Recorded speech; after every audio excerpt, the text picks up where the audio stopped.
ഖലീഫയായിരുന്ന സയ്യിദുന ഉമർ ബിനുൽ ഖത്താബ് റളിയല്ലാഹു തആല അൻഹുവിൻ്റെ അടുക്കലേക്ക് ഒരിക്കൽ രണ്ട് സ്വഹാബികൾ കടന്നു വരികയാണ്.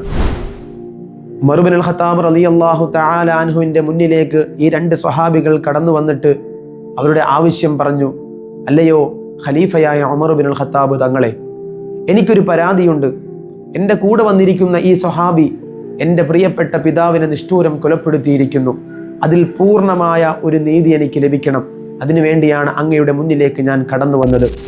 കൂടെ വന്ന സ്വഹാബിയിലേക്ക് ഉമർ ബിനുൽ ഖത്താബ് റളിയല്ലാഹു തആല അൻഹു തിരിഞ്ഞിട്ട് ചോദിച്ചു, നിങ്ങളാണോ ഇദ്ദേഹത്തിൻ്റെ പിതാവിനെ കൊന്നത്?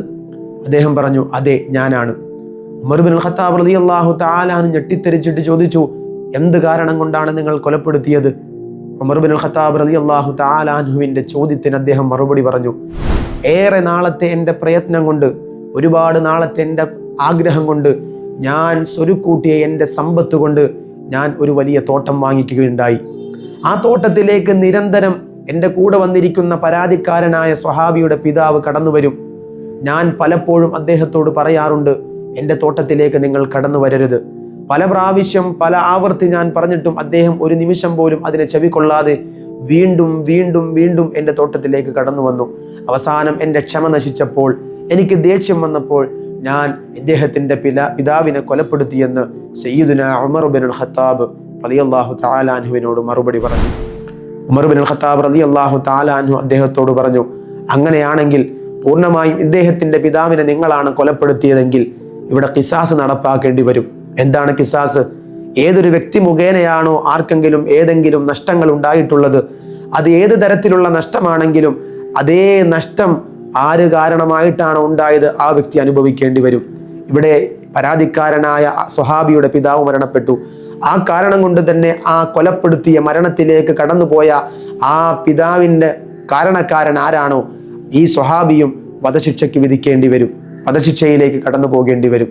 അവസാനം ഉമർ ബിനുൽ ഖത്താബ് റളിയല്ലാഹു തആല അൻഹു പറഞ്ഞു, നിങ്ങളെയും ഞാൻ വധശിക്ഷയ്ക്ക് വിധിക്കുകയാണ്. അദ്ദേഹം ഇത് കേട്ടപ്പോൾ ഉമർ ബിനുൽ ഖത്താബ് റളിയല്ലാഹു തആല അൻഹുവിനോട് പറഞ്ഞു, അല്ലയോ ബഹുമാനപ്പെട്ട ഖലീഫയായ ഉമറെ, ഞാൻ വധശിക്ഷയ്ക്ക് വഴങ്ങാൻ തയ്യാറാണ്. പക്ഷേ അതിനു മുമ്പ് എനിക്കൊരാഗ്രഹമുണ്ട്. ഉമർ ബിനുൽ ഖത്താബ് തങ്ങൾ ചോദിച്ചു, എന്താണ് നിന്റെ അവസാനത്തെ ആഗ്രഹം? എൻ്റെ വീട്ടിൽ അല്പം സമ്പത്തിരിപ്പുണ്ട്, കുറച്ച് സ്വർണ്ണ നാണയങ്ങളൊക്കെ ഉണ്ട്. ഞാൻ മരണപ്പെട്ടു കഴിഞ്ഞാൽ എൻ്റെ വീട്ടിൽ എൻ്റെ പ്രിയപ്പെട്ട പ്രിയതമയായ എൻ്റെ ഭാര്യയും എൻ്റെ മക്കളും മാത്രമാണുള്ളത്. ഞാൻ മരണപ്പെട്ടു കഴിഞ്ഞാൽ അവരുടെ ജീവിതത്തിലേക്കുള്ള മുന്നോട്ടുള്ള ഗമനത്തിന് മറ്റൊരു വസ്തുവകകളില്ല. ഞാൻ അല്പം സമ്പത്ത്, ഞാൻ കുറച്ച് സ്വർണ്ണ നാണയങ്ങൾ എൻ്റെ വീട്ടിൽ സൂക്ഷിച്ചു വെച്ചിട്ടുണ്ട്. അത് എവിടെയാണെന്നുള്ള കാര്യം എനിക്ക് മാത്രമേ അറിയൂ. അത് ഞാൻ വീട്ടിൽ ചെന്ന് അവർക്കൊന്ന് എടുത്തു കൊടുക്കാനുള്ള സാവകാശം എനിക്ക് തരണമെന്ന് ബഹുമാനപ്പെട്ട ഉമർ ബിനുൽ ഖത്താബ് റളിയല്ലാഹു തആല അൻഹുവിനോട് ഈ സ്വഹാബി പറഞ്ഞു. അവസാനം ഉമർ ബിനുൽ ഖത്താബ് റളിയല്ലാഹു തആല അൻഹു ചോദിച്ചു, നിങ്ങൾ നാട്ടിലേക്ക് പോയി വധശിക്ഷയ്ക്ക് കീഴടങ്ങുന്നത് വരെ നിങ്ങൾക്ക് വേണ്ടി ജാമ്യം നിൽക്കാൻ ആരാണുള്ളത്? അദ്ദേഹം ചുറ്റും വളരെ സങ്കടത്തോടുകൂടി നൊമ്പരത്തോടുകൂടി നോക്കി. അദ്ദേഹത്തിന് വേണ്ടി ജാമ്യം നിൽക്കാൻ ആരും തന്നെ കടന്നു വന്നില്ല. അവസാനം ആ സദസ്സിൽ സ്വഹാബികളുടെ കൂട്ടത്തിൽ ആ സമയത്ത് ഏറ്റവും പ്രായം ചെന്ന സ്വഹാബിയായ അബൂ ദുൽ ഗഫാരി റളിയല്ലാഹു തആല അൻഹു മുന്നോട്ട് കടന്നു വന്നിട്ട് ഉമർ ബിനുൽ ഖത്താബ് റളിയല്ലാഹു തആല അൻഹുവിനോട് പറഞ്ഞു, അല്ലയോ ബഹുമാനപ്പെട്ട ഖലീഫയായ ഉമറെ, ഇദ്ദേഹം വീട്ടിൽ പോയി അവസാനത്തെ ആഗ്രഹം പൂർത്തീകരിച്ച് തിരിച്ചു വരുന്നത് വരെ ഇദ്ദേഹത്തിന് വേണ്ടി ജാമ്യം നിൽക്കാൻ ഈ അബൂ ദുൽ ഗഫാരി തയ്യാറാണെന്ന് ഉമർ ബിനുൽ ഖത്താബ് റളിയല്ലാഹു തആല അൻഹുവിനോട് പറഞ്ഞു. അങ്ങനെ അദ്ദേഹം 3 ദിവസം സമയം കൊടുത്തു. 3-ാമത്തെ ദിവസം താങ്കൾ ഈ നാട്ടിലേക്ക് കടന്നു വന്നുകൊണ്ട് ഇവിടെ ഖിസാസ് നടപ്പിലാക്കാൻ താങ്കൾ വഴങ്ങേണ്ടി വരുമെന്ന് ഉമർ ബിനുൽ ഖത്താബ് റളിയല്ലാഹു തആല അൻഹു നിർദ്ദേശം കൊടുത്തു. അദ്ദേഹത്തിൻ്റെ അവസാനത്തെ ആവശ്യ പൂർത്തീകരണത്തിന് വേണ്ടി നാട്ടിലേക്ക് അയക്കുകയും ചെയ്തു. അങ്ങനെ 3-ാമത്തെ ദിവസത്തെ സൂര്യൻ അസ്തമയ സമയമായിട്ടും ഈ വധശിക്ഷയ്ക്ക് വിധിക്കപ്പെട്ട സ്വഹാബിയെ ഉമർ ബിനുൽ ഖത്താബ് റളിയല്ലാഹു തആല അൻഹുവിനെ കണ്ടില്ല. അവസാനം ജാമ്യം നിന്ന അബൂ ദുൽ ഗഫാരി റളിയല്ലാഹു തആല അൻഹു തൂക്കുമരത്തിന്റെ അടുത്തേക്ക് നടന്നു നീങ്ങുകയാണ്. കാരണം ജാമ്യം നിന്ന ആള് ആരെയാണോ, ആർക്കു വേണ്ടിയാണോ ജാമ്യം നിന്നത്, അദ്ദേഹം ആ സമയത്ത് കണ്ടില്ല എങ്കിൽ, ശിക്ഷ നടപ്പാക്കുന്ന സമയത്ത് കണ്ടില്ല എങ്കിൽ ജാമ്യം നിന്ന ആൾ ഏത് ശിക്ഷയാണെങ്കിലും ഏറ്റുവാങ്ങേണ്ടി വരും. അതാണ് നിയമം. അങ്ങനെ കഴുമരത്തിന്റെ അടുക്കലേക്ക് നടന്നു നീങ്ങുന്ന അബൂ ദുൽ ഗഫാരി റളിയല്ലാഹു തആല അൻഹു അവസാന സമയവും ഒരൽപ്പം പോലും പതറാതെ, ഒരു നിമിഷം പോലും ഈമാനികമായ ചൈതന്യത്തിൽ നിന്ന് വിടവാങ്ങാതെ അബൂദർ ഗിഫാരി റളിയല്ലാഹു തആല അൻഹു അദ്ദേഹത്തെയും കാത്തുനിന്നു.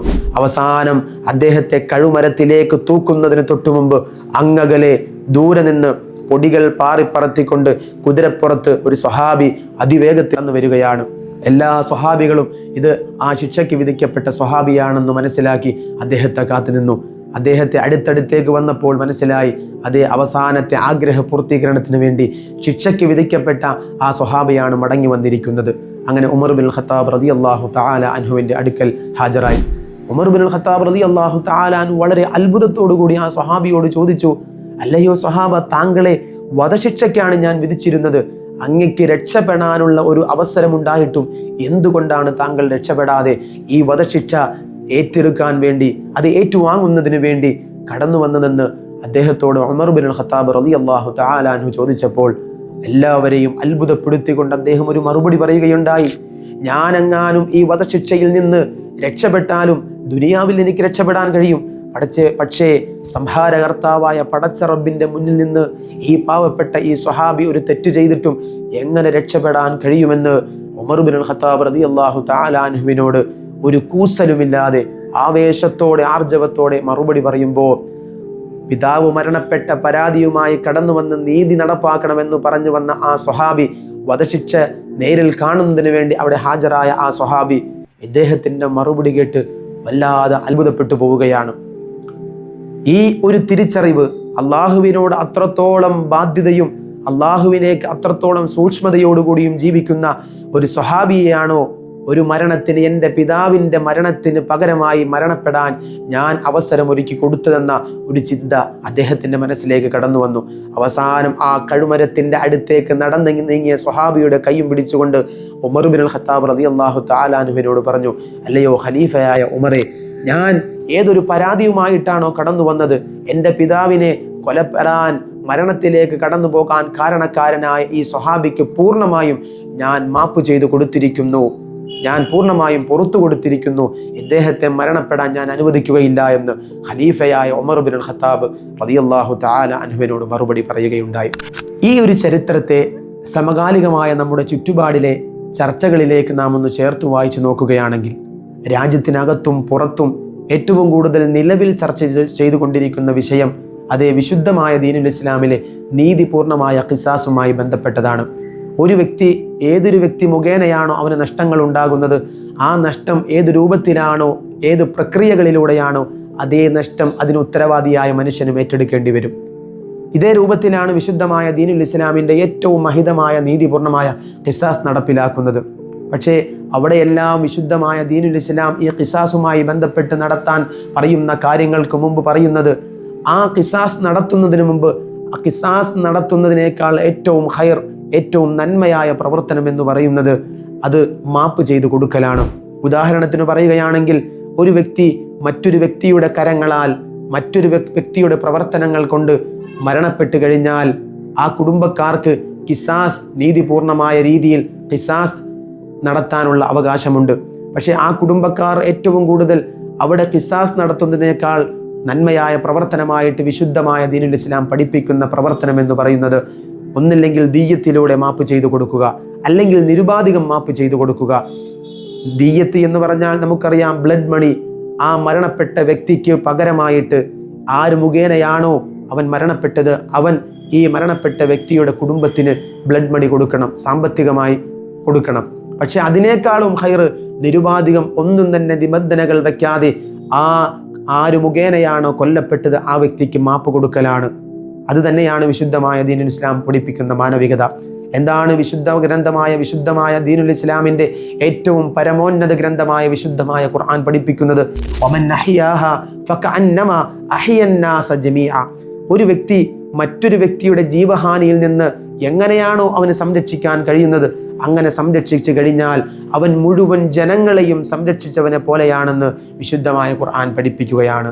അവിടെ ഇത് വിശുദ്ധമായ ഖുർആൻ ഒരു മതഗ്രന്ഥം പഠിപ്പിക്കുമ്പോൾ മുഴുവൻ ജനങ്ങളെ എന്നാണ് പറഞ്ഞത്. അവിടെ വിശുദ്ധമായ ദീനുൽ ഇസ്ലാമിൻ്റെ ഐഡന്റിറ്റിയിൽ ജീവിക്കുന്ന മുസ്ലിം എന്നല്ല അവിടെ പറഞ്ഞത്. അതാണ് ഏറ്റവും വലിയ മാനവികത. മുഴുവൻ ജനങ്ങളെയും രക്ഷിച്ചതിന് തുല്യമാണെന്ന് വിശുദ്ധമായ ഖുർആൻ പഠിപ്പിക്കുമ്പോൾ അവിടെ രക്ഷിക്കാൻ പറഞ്ഞതും ഒരു മുസ്ലിമിനെയല്ല, ഏതെങ്കിലും ഒരു മനുഷ്യന്റെ പ്രവർത്തനങ്ങൾ കൊണ്ട് മറ്റൊരു വ്യക്തിയെ, മറ്റൊരു മനുഷ്യനെ സംരക്ഷിക്കാൻ കഴിഞ്ഞാൽ മുഴുവൻ മനുഷ്യനെയും സംരക്ഷിച്ചതിന് തുല്യമാണെന്ന് വിശുദ്ധമായ ഖുർആൻ, ലോകത്ത് കടന്നു വന്ന ഏറ്റവും മനോഹരമായ ദർശനം വിശുദ്ധമായ ഖുർആനിലൂടെ നൽകുമ്പോൾ അത് തന്നെയാണ് വിശുദ്ധനായ ഹബീബായ മുഹമ്മദ് മുസ്തഫ സ്വല്ലല്ലാഹു അലൈഹി വസല്ലമ തങ്ങളും പഠിപ്പിച്ചത്.